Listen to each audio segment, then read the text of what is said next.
before we jump into the BMMN mock draft, we have to take a look at the teams that need help at quarterback, because in this league, you have to have a quarterback to win. And there's something about these 7 teams' quarterback situation that I can't quite put my finger on it, but I definitely know they need somebody new at the position.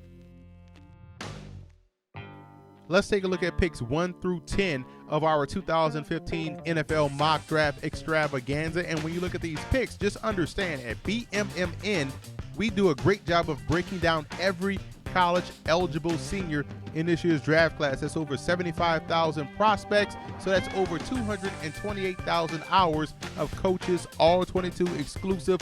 Only we can watch it game film to help bring you our big board and our power rankings and also our mock draft. But there's always some players that tend to slip through the cracks, which is why we pay close attention to the small school prospects. We only don't focus on these bigger schools like Alabama and Florida State and Oregon. We always pay close attention to the small school guys because they also have a chance to make an NFL roster. Welcome back to our film session room, and I'm your host, Fawn Boye, and today we're going to break down one of our small school prospects. No one talks about the small school guys, but I'm here to break down one of the small school prospects that's a big-time player in this year's draft class, Alvin Dupree out of Kentucky. Oh my God, you see this guy? Look at that. Wow. He's pretty good. I wonder what's his hand size. Oh my God, look at that ball get off. So good, so good, so athletic. So, wow. Well, what's his spark score? It's a shame that he hasn't gone to a bigger school. He's so good. What are you running a 40?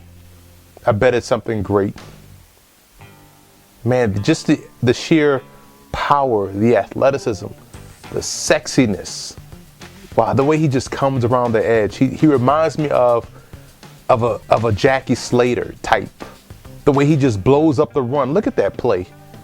He's almost like Lawrence Taylor. So athletic. Oh, freak. I really like saying that word, freak. So good. He's so good. Now here are picks 11 through 25. Still a lot of great talent left on the board. This is a deep draft class this year in the NFL. And we even have guys on location at each and every spot covering the team specifically. There are bloggers, there are reporters, they are on the scene. They know those teams intimately. And we're going to go out to Pittsburgh to take a look at what their beat writer thinks about Kevin White out of West Virginia. And we're going live to our Steelers correspondent, always a homer. Always good to see you, man. What's going on out there? What are your thoughts on the upcoming, this 22nd pick for the Pittsburgh Steelers, Kevin White out of West Virginia? Oh, man, I apologize for that, Emory Hunt. Man, I was just finishing up my Pomoni sandwich from Pomani Brothers over here. So I just had me a Roethlisberger. So the 22nd pick, Kevin White. Why do you think we should pick Kevin White? I don't know if I necessarily agree with that. Well, I just think you guys the Steelers need help at wide receiver. I think there's a lack of talent outside of Antonio Brown, at that position. Interesting you say that. My sources suggest that the Steelers is going to have one of the best receiving cores in this upcoming season, especially with the signing of Darius Haywood-Bay.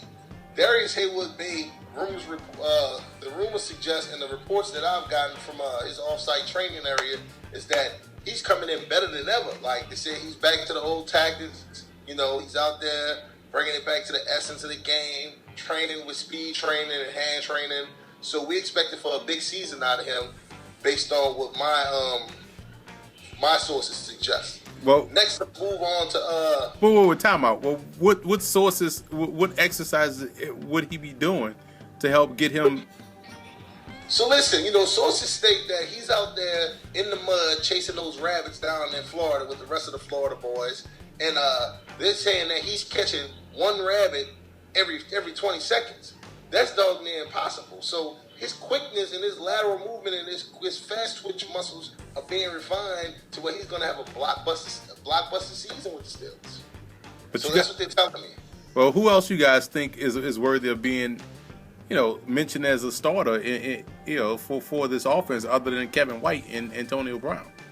Next person, of course, we're going to get to Antonio Brown in a minute. because I have some really important news to tell about Mr. Brown. So now to Brian.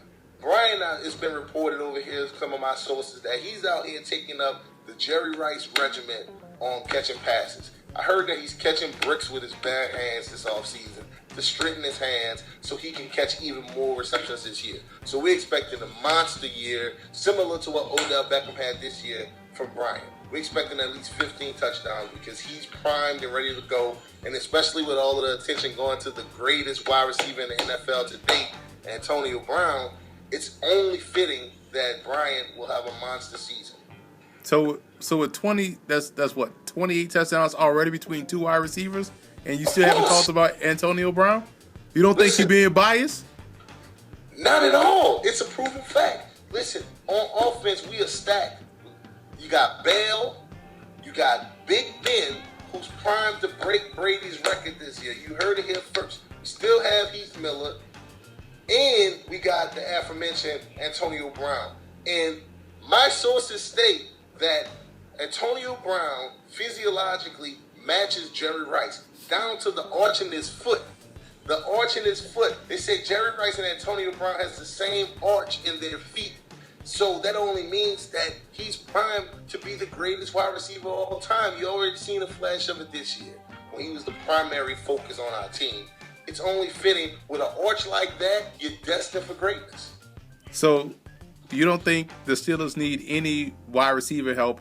I mean, how would you explain someone like Haywood Bay not being able to be a consistent threat downfield? Haywood Bay has never played with a Pro Bowl caliber quarterback before getting to Pittsburgh.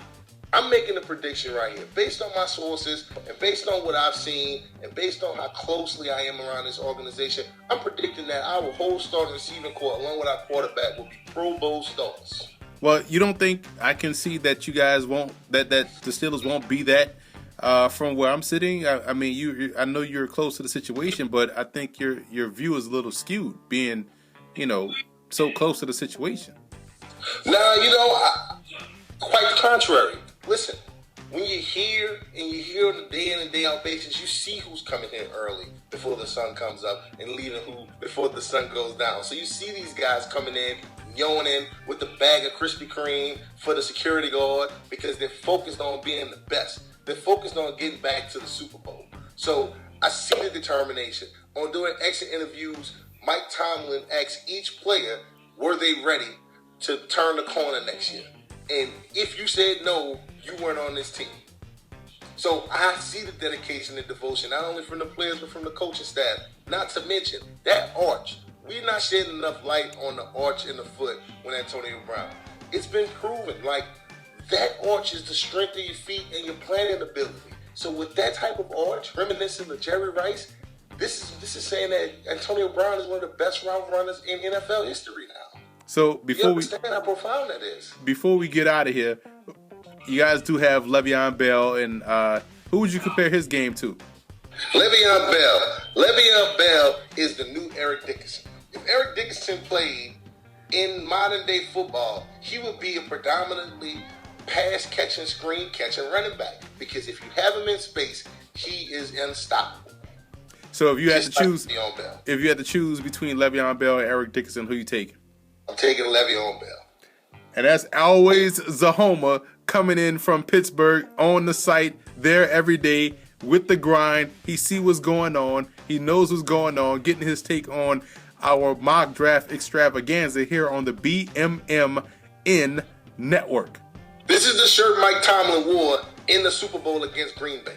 He gave it to me personally, so I know what's going on with the Steelers. Now, as we wrap up the back end of this draft, teams are still getting better. Picks 26 through 32. Everyone has filled the need. Everyone has got a player that can help them win in 2015, which is why, again, BMMN is one of the best places to get your football information.